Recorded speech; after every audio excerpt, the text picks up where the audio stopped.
hot tip trick today coming from you from ActionStart.com.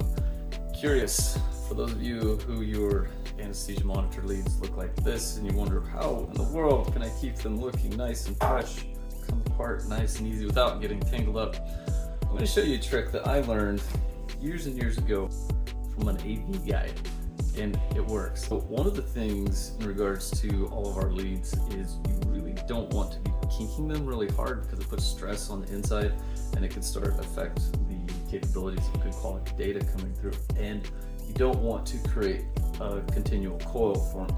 So when you do your first loop, again, you don't want to do it too tight. That's about as tight as I want to do it.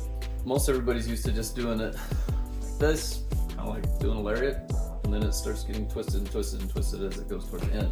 To prevent that, we still do the first one that way, but the second one, you actually invert it, okay? So it's over the top and underneath, over the top, and then underneath, and over the top.